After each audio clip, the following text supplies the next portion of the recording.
Hi, good morning, people. It is Wednesday morning, and we are getting ready to look at our notes for today. I'm going to talk probably about 20 minutes, so I don't know how far we're going to get, but that is my goal. I'm not sure that that's the best angle. There we go. That's a little better. All right, so we didn't get very far in our notes. We were on page 2. We kind of finished up the mercantile system in that middle of the page, and again, that really important part of this is colonists existed for the benefit of the mother country. That's really important. And that, again, will be the relationship between the colonist and the mother country, a parent-child relationship. And that's really a great way to think about that, a parent-child relationship, because as a young child, you depend on your parents. And as you start to grow, you need less and less. And this is really the relationship that we're talking about. We go through every step as a child, they give us a little bit of self autonomy when we're preteens and teenagers. And then right when we think we're getting ready to be free, they clamp back down on us, and we're young adults and we say we want some say in the choices in our life. So that's kind of a parent-child relationship, and it's a great way to kind of think of it as we move through this. So how do they control that mercantilist system? Well, one of the ways they do that is with the navigation laws, and we've talked about these navigation laws. This will be, I think, our third chapter in talking about it. So hopefully those of you that missed all of those questions on your test will finally get in your head, I got to know what these navigation laws are. They're really important. Again, they are first enacted in 1651. So, right, they've been around for a long time. The purpose of the navigation laws, full stop, only one thing that they're meant to do is to enforce the mercantile system. That's it. That's the only reason they exist.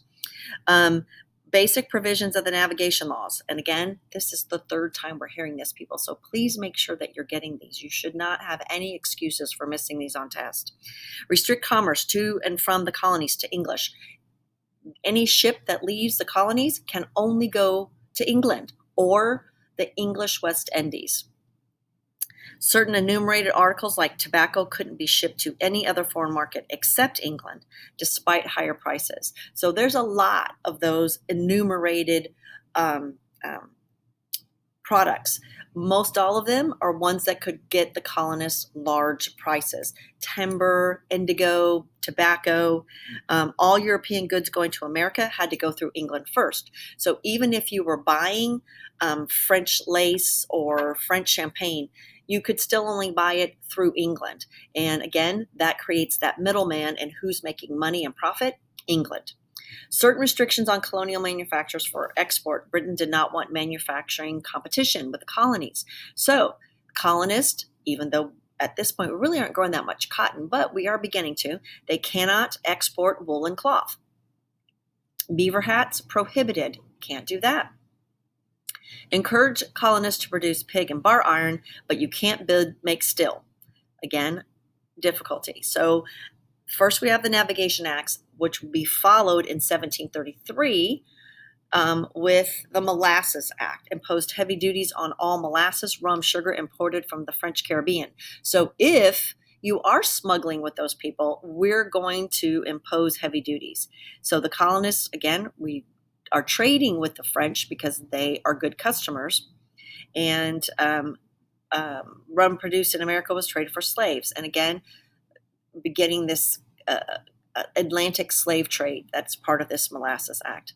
So what are the positive results of British mercantilism? Because there are some positives, and this is for the colonists, not for Great Britain, because every one of these is a positive for Great Britain. But positive results of mercantilism for the British colonist. 1763 navigation laws did not adversely impact the colony. It's not really doing anything because we're still going around circumventing any of that and trading where we want. Number 2 is really important. Colonials had the rights of Englishmen and opportunities for self-government. 3 is important. We had the British military protection free of charge, and that is a tremendous, tremendous plus for the colonists, that behind them was the might of the British Army. And we did benefit from manufacturing trading. And even though we were only allowed to do it with Great Britain, again, as I've said many times, we had the highest standard of living at any place in the whole entire world, especially in 1763. So while those things seem very restricted, they allowed for great economic prosperity for the colonists. So that's why we dealt with it for over 100 years, right? This slow growth of our economy was made possible because of mercantilism. So, what are the negatives? And we can certainly see a lot of negatives. We don't get to begin a big manufacturing. And that, again, will be something that will be detriment to us in the American Revolution and then again in the War of 1812. Southern colonies will suffer as export prices drop due to enumeration, and tobacco is one of those things. If the Southern plantation owners had been able to sell their tobacco on an open market, they would have even been more wealthy than they were. But because Britain controlled that, they were subject to whatever the British market would pay. New England resented favorable British policies toward the Southern colonies because, and let's make sure we understand that, the Southern colonies had what Britain needed. They had tobacco, they had agriculture that the British colonies needed. The New England colonies, remember, they don't have, and then those other Southern colonies had timber. The New England colonies don't really have any resources, natural resources that the British needed. So they were kind of felt like they were treated differently than the Southern colonies. And again, they were right. So we begin at the bottom of page 3 or 4 with some of the steps that the colonists said, hey, we're getting treated different than Englishmen. These first ones were all just kind of things that they felt between each other. But the bottom of page 3, the British Parliament issues these things called writs of assistance. And what writs of assistance were, and you need to make sure that you know this, is essentially they were search warrants. And these search warrants could be issued by the Parliament, given to any British ship that says we can search your ship. We can look for anything we want on your ship, and we don't have a reason to want to search that. So the purpose, obviously, is to reduce smuggling. And the idea is they have these writs of assistance that we can surprise you and show up on your ship and look for smuggling, right? If we tell you that we're going to come search for your ship, through your ship and look for things, obviously you can do things to prevent us from finding that. But if we can surprise you and you don't know that we're going to search your house, your ship, then we can catch you. However, in England, that's illegal. You can't do that. And so in 1761, our really, really first important guy, and the College Board loves this guy because he's the one that really starts this no taxation without representation way before anyone else says. And so he's one of those. Remember, I'm telling you, the College Board always likes to ask questions that common knowledge or smart people just don't know, and hardly anybody knows. James Otis. I was so excited the first time I went to New York City and we went to the graveyard that there was James Otis. And I was trying to tell all these people I was on the trip with, like, it's James Otis. And they're like, who is that? I'm like, the most important person. So he goes forward. He's a Boston lawyer and demands that Parliament repeal these acts. He said, these are not, we don't have the word unconstitutional yet, but he says this is not something that would happen to British ships if they were in the port of London. You can't just go on a ship in London and search it. You have to have the proper reasons. And Parliament refused, but Otis's efforts gained press, and Otis will be the one that writes no taxation without representation. And that, again, is really important. And I would make sure that you put a box around that because this is 1761. This was way before we get to Declaration and all that stuff. So on the next page, how many minutes? Oh, I'm only at 10 minutes. That's good. On the next page, on page 4, we have the end of salutary neglect. And again, if you do not have a really good working definition of salutary neglect, and you can tell me what that means, you really need to make sure that you look at that definition because it's very important as we go through, because we're going to end salutary neglect. When? In 1763. That date is so important. and it's one of the few dates that is often thrown around on the College Board test. You're not asked about dates. You're not ever asked a question, what happened in 1763, but they will phrase questions around the date that will leave you clueless if you don't know that date. So 1763 is really, really, in our course, even more important than 1776, because everything happens in 1763 that results in 1776. So 1763 marked a new era in relations between England and the colonies. So what does that era mean? It means that the colonists have pushed themselves forward. Look at us, Mom. Look how great I don't know why I'm doing that. Look how great we are. We can run ourselves. And then the king saying, oh, not really the king, the parliament saying, oh my gosh, you have gotten just a little bit too big for your britches, and we're going to yank the chain back. So George Grenville is the new prime minister, and he says, I'm going to enforce these acts. No one's ever really done that. No one's ever enforced the Navigation Act. No one's ever enforced the Molasses Act. And so these unruly colonists are disobeying laws, and we're not going to have that.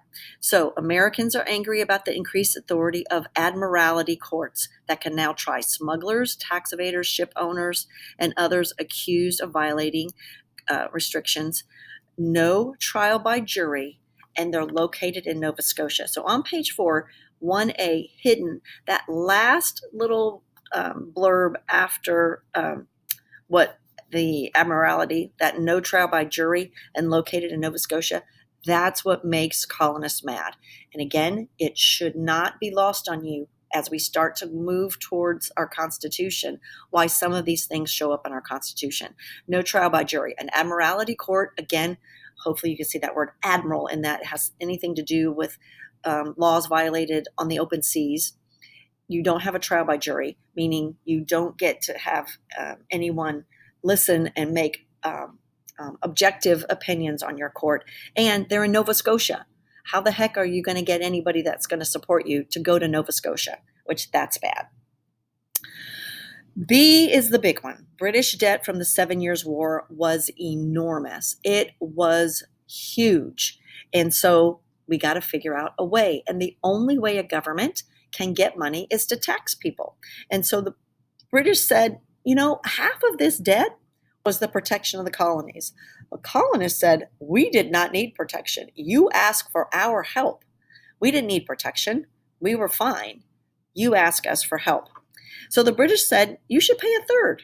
You should pay a third of all of the British soldiers that were there to protect you. And the colonists said, they're not really protecting us. We protect ourselves. And then we get King George III. He's very stubborn, barely spoke English, not really mentally 100% at all times. And he surrounds himself with government officials that are like him, narrow-minded and experienced, 5 prime ministers in that 10-year period. And all of them are seeking to increase control over the colonies. And I would write out beside 2B, the only reason they want to do this is because the colonies are wealthy, right? That's all this is about, is that they look across the ocean and they see wealth. So we need to get us some of that wealth. And how are we going to do it? Let's just enforce the stuff that's already there. Oh, that stuff is there. We just have never enforced it. So, this is going to be, again, that proclamation of 1763 prohibited colonials from moving west of the Appalachian Mountains. We already looked at that in our last chapter with Pontiac's Rebellion. The colonists are angry and infuriated, and for the most part, we ignore the proclamation line of 1763. On page 4, we get the Currency Act of 1764. British restricted colonial printing of paper money. We can't print money any longer. We have to use coins to pay back debt. Wanted colonists to pay back debts and taxes with hard currency, and that would be gold or silver. And we're always going to have an issue with this currency thing, right? It's a big deal. We don't have a currency, and it's going to be a huge deal during the Revolutionary War and the years following the Revolutionary War because we don't have money. Trade deficit with England and America hurt the colonies because remember this, the goal of mercantilism is for the gold and silver to flow to the mother country. So how do you pay back debts in gold and silver when the whole point of mercantilism is to keep that gold and silver to the mother country? So we can't pay our own debts. Even though we have the money, they won't accept the money in that paper currency.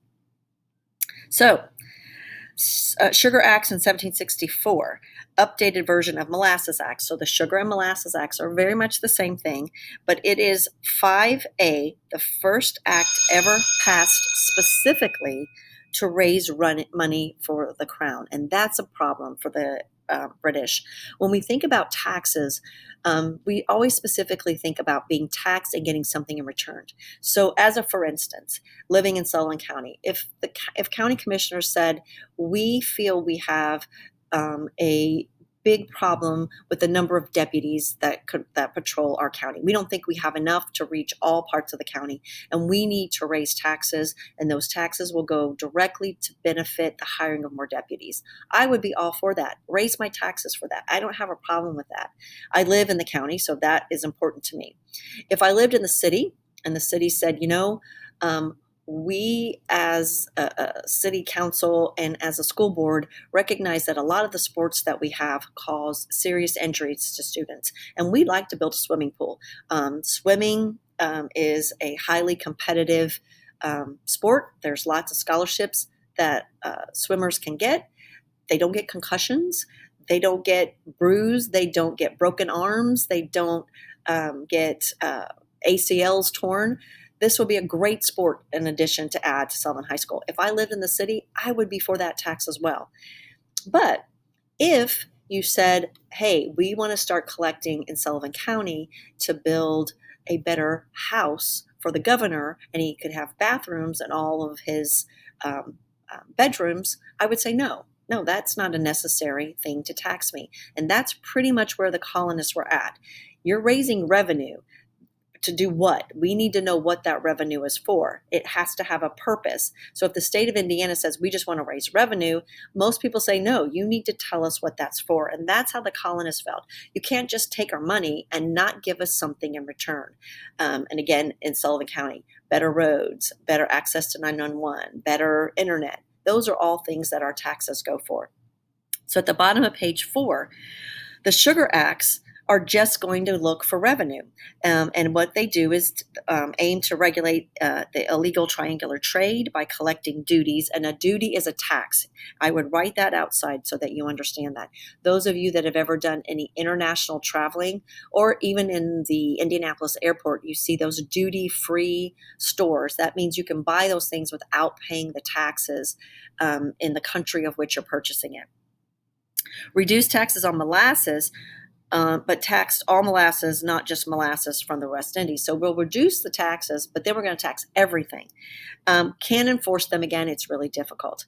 And then the top of page 5 is the Quartering Act. And this is one that really begins to get the colonists very upset. Again, but please note these dates. This is 1765. We are still 10 whole years away from 1776, actually 11. I got that number. Colonists required to provide food and quarters for the British troops. And for the most part, they do not get reimbursed. So especially in Boston, if an army general knocks on my door, I have to let them stay in my house. That's what quarters is. I have to house them, and I have to give them food, and I don't get reimbursed. And I'm not sure why I have to do that. It's not my job to provide quartering or houses and food for the British Army. So that is, again, troublesome for the colonists, that they're asked to do things that doesn't happen in London. If I lived in London, no way would I have to feed the British Army. So why, because I live in Virginia, do I have to do that? I'm going to take a pause for a second and tell you, because we're going to list all these gigantic acts. You don't necessarily have to remember all of them. You certainly don't have to remember dates, but you do need to have enough of a knowledge to know what each one escalated. So again, you're never going to be asked, what did the Stamp Act do? Or but you need to really know what these things are about. The College Board always always asks something about the American Revolution. It has probably been the topic with the most short answer questions. I think almost every test has had a short answer question, an SAQ about the American Revolution. They ask, this is probably the topic with the most DBQs. It is a frequent DBQ topic. LAQs, long essays, we haven't talked about those, but that again is a frequent topic. The American Revolution is a giant topic, and they ask really different questions about it. So this again is something that we really need to make sure that we understand, and make sure that we understand it in a way that we can get it. So we are going to stop there because I don't want to start all of these 3 crises. I like to talk about them in order. So we'll stop there, and please make sure you listen to this and you're ready to go with this before tomorrow, because we'll start and you won't know where we're at. So have a great Wednesday. If you have any questions, please let me know, and I'll see you guys tomorrow. Bye.